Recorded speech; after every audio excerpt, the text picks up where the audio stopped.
দারিদ্র, হত্যা, ধর্ষণ, ছিনতাই, মাদক, দুর্নীতি, সন্ত্রাসী কর্মকাণ্ড, নারী নির্যাতন, যৌতুক।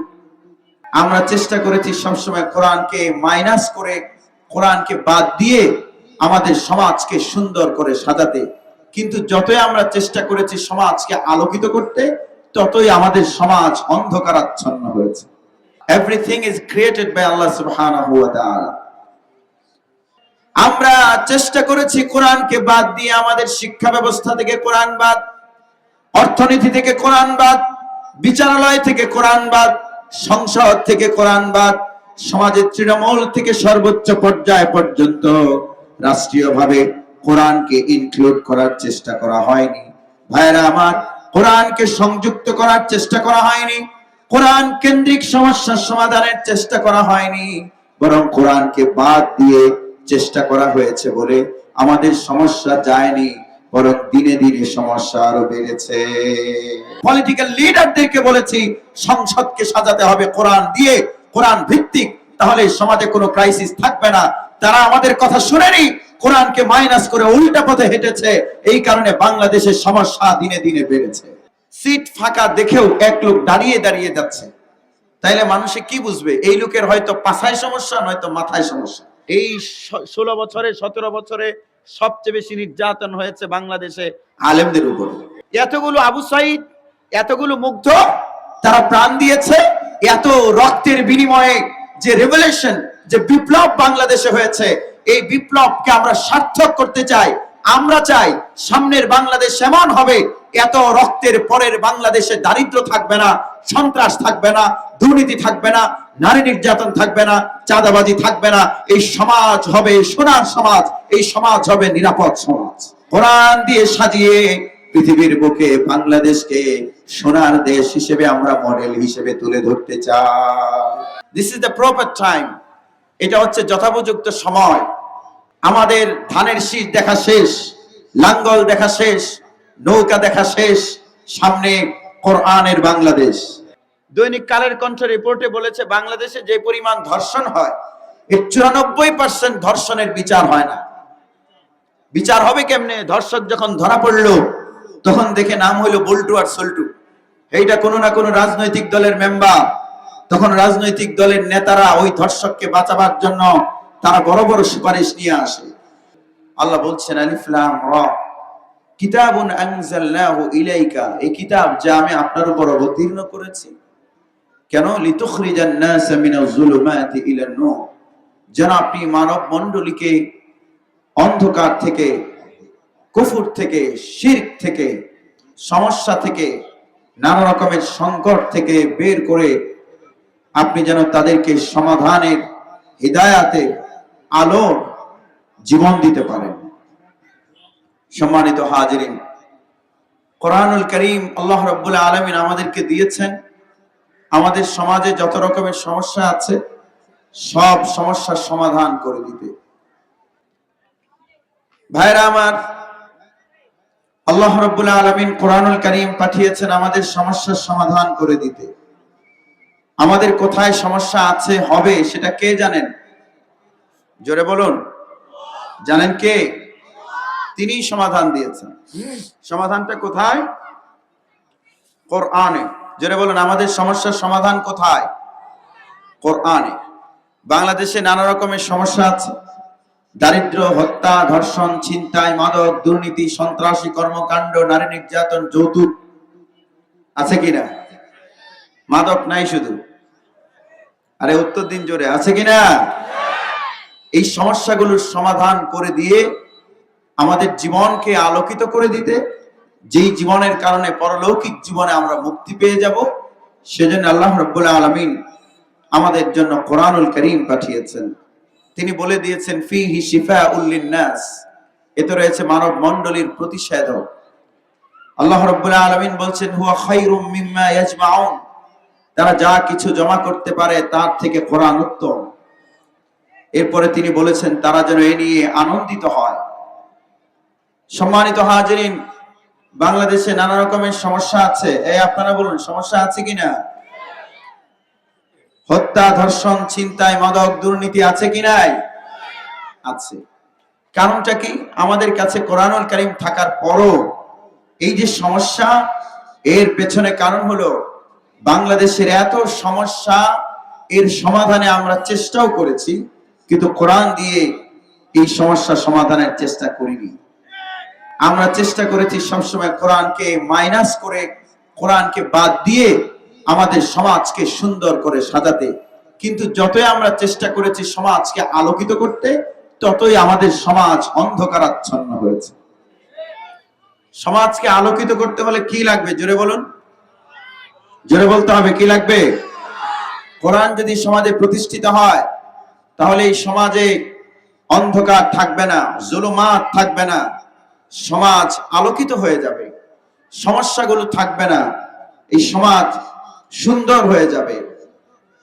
সম্মানিত হাজিরিন, আল্লাহ বলছেন তোমাদের সমস্যার সমাধান আছে কোথায়? জোরে বলতে হবে, কে বলছেন এটা? সবাই আওয়াজ করে বলুন, বলেছেন কে? আল্লাহ বলেছেন। আল্লাহ কে? যিনি আমাদেরকে বানিয়েছেন। শুধু কি আমাদেরকে বানিয়েছেন? বাকি পৃথিবী, পৃথিবী ছাড়া আরো কিছু আছে? পৃথিবীর বাইরের গুলো বানিয়েছেন কি?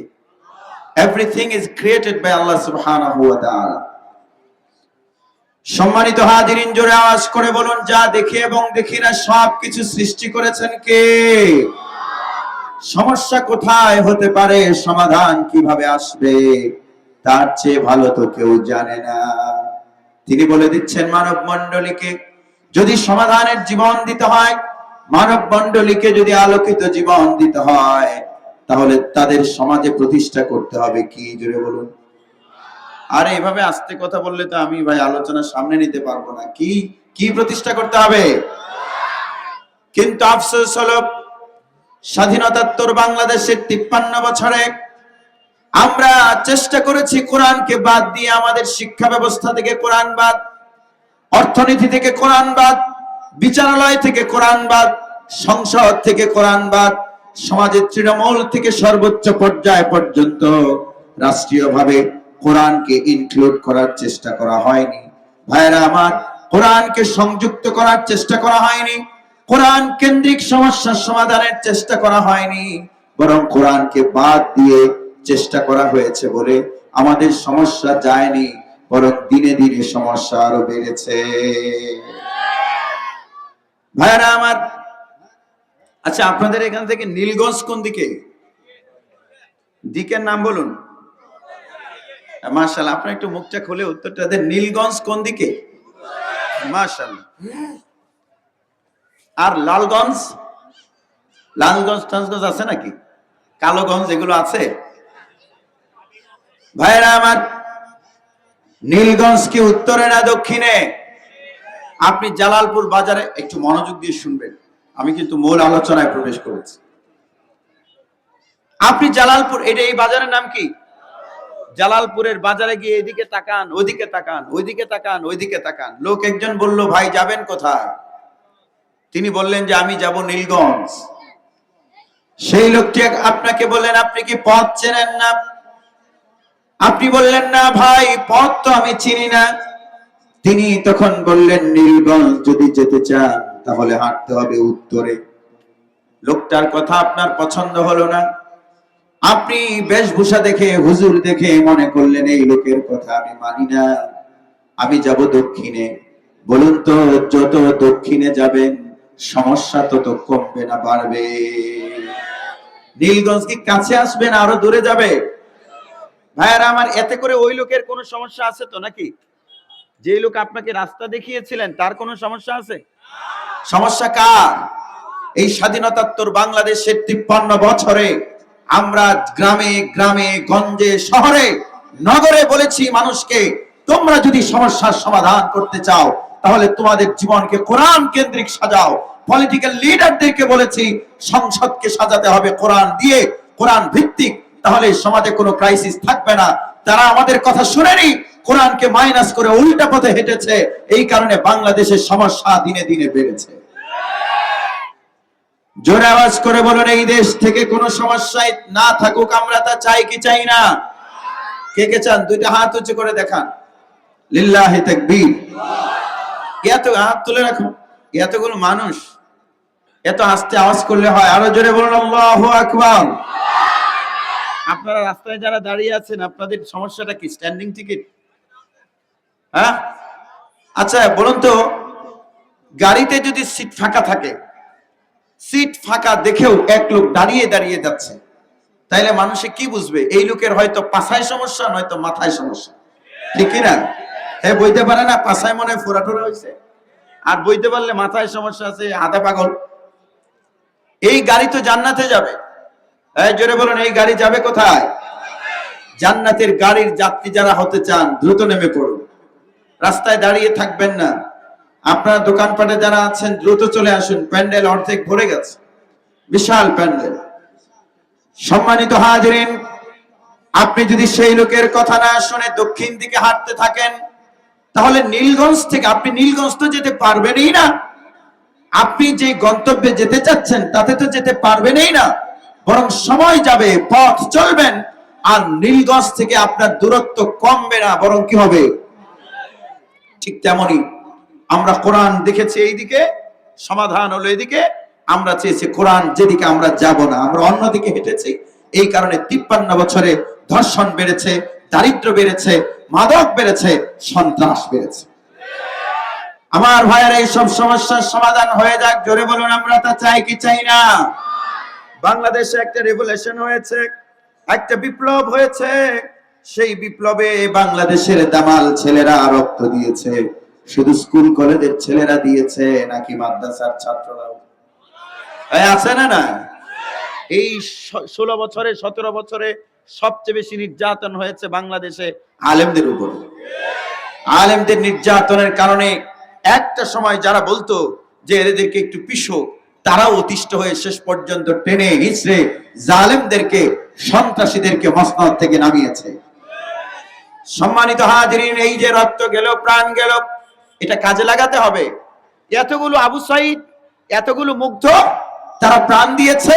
এত রক্তের বিনিময়ে যে রেভলিউশন, যে বিপ্লব বাংলাদেশে হয়েছে, এই বিপ্লবকে আমরা সার্থক করতে চাই। আমরা চাই সামনের বাংলাদেশ এমন হবে, এত রক্তের পরের বাংলাদেশে দারিদ্র থাকবে না, সন্ত্রাস থাকবে না, দুর্নীতি থাকবে না, নারী নির্যাতন থাকবে না, চাঁদাবাজি থাকবে না। এই সমাজ হবে সোনার সমাজ, এই সমাজ হবে নিরাপদ সমাজ। জোরে আওয়াজ করে বলুন আমরা তা চাই কি চাই না? চাইলে কি প্রতিষ্ঠা করতে হবে? মাশাআল্লাহ, আপনাদের আওয়াজ আস্তে আস্তে বাড়ছে, বাট বিষয়টা হলো আমার কিন্তু গলা ভেঙে খান খান হয়ে গেছে। কি কি হয়েছে? খান খান কাকে বলে জানেন? এই যে পিরিচটা আছে না, পিরিচ, আমি তো এই বিষয়ের বাইরে একটু কথা বলছি আপনাদের মনোযোগ আকর্ষণ করার জন্য। এটা যদি পরে 2 ভাগ হয় তাহলে এটারে কয় ভাঙছে, আর যদি 200 টুকরা হয় তাহলে কি কয়? খান খান। তা আপনাদের গলা টলা ভাঙছে তো নাকি? ভাঙছে না? ভাঙলে আপনারা জোরে আওয়াজ দেবেন। সম্মানিত হাজিরিন, জানতে চাচ্ছে আমি, 24-এর যে রেভলিউশন হলো, সেই রেভলিউশনে বাংলাদেশের হাজার হাজার মানুষ, ছাত্র জনতা প্রাণ দিয়েছে, শত শত মানুষ পঙ্গু হয়েছে, এই মাদ্রাসার ছাত্ররা প্রাণ দিয়েছে। এই রক্তকে আমরা বৃথা যেতে দেব না, বরং সামনের বাংলাদেশকে কোরআন দিয়ে সাজিয়ে পৃথিবীর বুকে বাংলাদেশকে সোনার দেশ হিসেবে আমরা মডেল হিসেবে তুলে ধরতে চাই। হ্যাঁ, জোরে বলুন তা চাই কি চাই না? ও তা আপনার মেয়েটা স্কুলে যাবে, ধর্ষণের শিকার হবে না, এই সমাজে দারিদ্র থাকবে না, সন্ত্রাস থাকবে না, চাঁদাবাজি থাকবে না, মাদক থাকবে না। এমন যদি করতে হয় তাহলে কোরআনুল কারীম প্রতিষ্ঠিত করতে হবে। জোরে আওয়াজ করে বলুন আমরা তা চাই কি চাই না? সম্মানিত হাজিরিন, কোরআনুল কারীম যদি প্রতিষ্ঠা করা যায়, this is the proper time, এটা হচ্ছে যথোপযুক্ত সময়। আমাদেরকে স্লোগান দিতে হবে, আমাদের ধানের শীষ দেখা শেষ, লাঙ্গল দেখা শেষ, নৌকা দেখা শেষ, সামনে কোরআনের বাংলাদেশ। হ্যাঁ, আমরা চাই কি চাই না? This is the reality. আপনি এটা চান আর না চান, বাংলাদেশের মানুষ বুঝে ফেলেছে, মুক্তি পেতে হলে কোরআনের কাছে যেতে হবে। একজন স্বাধীনতা যুদ্ধের বীর উত্তম, তিনি দুদিন আগে একটা স্টেটমেন্ট দিয়েছেন, বক্তব্য দিলেন যে আগে যেই দল ছিল সেটা চুরি করত, যেই চাঁদাবাজি আগে এক দলে করত, সেই চাঁদাবাজি এখন আরেক দলে করছে। আছে না নাই? তিনি ইসলামী দলগুলোকে ইন্ডিকেট করে বলেছেন, বাংলাদেশের পলিটিক্যাল ইসলামিক পার্টিজ এগুলোকে তিনি মেনশন করে বলেছেন ইসলামী দলের লোকেরা চাঁদাবাজি করে না। আমরা সামনের দিনে সামনে আমাদের নেতৃত্বে তাদেরকে দেখতে চাই যারা জনগণের সম্পদ লুণ্ঠন করার প্রতিযোগিতায় মেতে উঠে না। জোরে বলুন ঠিক কিনা? এই জন্য আমরা সামনের বাংলাদেশ চাই। কিসের? জোরে বলুন আরো জোরে, কিসের চাই? কোরআনের এই দেশটাকে যদি আপনি সমৃদ্ধ করতে চান তাহলে আপনার সব সেক্টর কোরআন দিয়ে সাজাতে হবে। আপনার বিচারালয়ে তো কোরআন নেই। দৈনিক কালের কণ্ঠ রিপোর্টে বলেছে বাংলাদেশে যে পরিমাণ ধর্ষণ হয় এর 94% ধর্ষণের বিচার হয় না। কয় পার্সেন্ট? 94% ধর্ষণের বিচার হয় না। বিচার হবে কেমনে? ধর্ষক যখন ধরা পড়লো তখন দেখে নাম হইলো বল্টু আর সল্টু, এইটা কোনো না কোনো রাজনৈতিক দলের মেম্বার। তখন রাজনৈতিক দলের নেতারা ওই ধর্ষককে বাঁচাবার জন্য তারা বড় বড় সুপারিশ নিয়ে আসে। আমার ভাইয়ারা, ধর্ষণ যদি ওই ধর্ষকের যদি মৃত্যুদণ্ড হয়েও যায়, এরপরে আমরা দেখতে পাই সেই ধর্ষককে রাষ্ট্রপতি ক্ষমা করে দিয়ে প্রাণ ভিক্ষা দিয়ে দেয়। ধর্ষক যখন জানে আমি যদি রাজনীতি করি তাহলে আমার ফাঁসির দড়ি গলার সামনে থাকলেও মুক্তি পাওয়ার সুযোগ আছে, রাষ্ট্রপতি আমাকে ক্ষমা করে প্রাণ ভিক্ষা দিয়ে দেবেন, এটা যদি ধর্ষকের মাথায় থাকে ধর্ষণ করেও ছাড় পাওয়ার সুযোগ আছে। বলুন তো তাহলে ধর্ষণ বাড়বে না কমবে? ধর্ষণ আপনি কমাতে পারবেন, কিন্তু ধর্ষক যদি জানতো যে আমি যদি মন্ত্রীর ছেলে হই আর যদি আমি ধর্ষণ করি তাহলে আমাকে প্রস্তরাঘাতে পাথর নিক্ষেপ করে মৃত্যুদণ্ড কার্যকর করা হবে, বেত্রাঘাত করা হবে। আয-যানিয়াতু ওয়াজ-যানি ফাজলিদু কুল্লা ওয়াহিদিন মিনহুমা মিআতা জালদা। যদি অবিবাহিত হয় তাহলে জনসম্মুখে ওপেনলি 100 বেত্রাঘাত করে পিঠের নয় শুধু শরীরের ছাল তুলে ফেলা হবে। এটা যদি বাংলাদেশের ধর্ষকেরা জানতো আর সেই বিচার ব্যবস্থা যদি প্রতিষ্ঠিত থাকতো তাহলে কোন ধর্ষক এই ধর্ষণের সাহস পেত না। সেই বিচার ব্যবস্থা কায়েম করার দরকার আমাদের আছে না নাই? এমন বিচার ব্যবস্থার কথা আছে কোথায়? জোরে বলুন। রব্বুল আলামিন বলছেন কুনু কাওয়ামিন বিল কিসতি শুহাদা লিল্লাহ ওয়ালাউ আলা আনফুসিকুম আবিল ওয়ালিদাইনি ওয়াল আকরাবিন। শোনো ঈমানদারেরা, তোমরা ন্যায় বিচারের পক্ষে থাকো। সেই ন্যায় বিচার যদি ওয়ালাউ আলা আনফুসিকুম তোমার নিজের বিরুদ্ধে যায়, তোমার পিতামাতার বিরুদ্ধে যায়, আবিল ওয়ালিদাইনি ওয়াল আকরাবিন তোমার নিকটাত্মীয়র বিরুদ্ধেও যদি যায়, তুমি এই ন্যায় বিচার থেকে সরতে পারবে না, কিন্তু দলের লোক হলে বাঁচানোর চেষ্টা করবে। কি ব্যাপার, কথা বললেন আপনারা? কোরআনে এই কথা আছে? দলের লোক হলে বাঁচানোর চেষ্টা করা যাবে? ইসলামী বিচার ব্যবস্থা যদি প্রতিষ্ঠিত হয় তাহলে কি হবে শুনেন না, এই যে 94%, এই জন্যই তো ইসলামের আইন এরা চায় না। কারণ যারা রাষ্ট্রের টাকা চুরি করে তারা জানে হুজুররা যদি কোনোদিন ক্ষমতায় যায় চোরদের হাত একটাও ঠিক থাকবে না। এই হাত কাটার আইন বাংলাদেশে আসুক, আমরা তা চাই কি চাই না? চুরি বন্ধ করতে পারবেন না এছাড়া।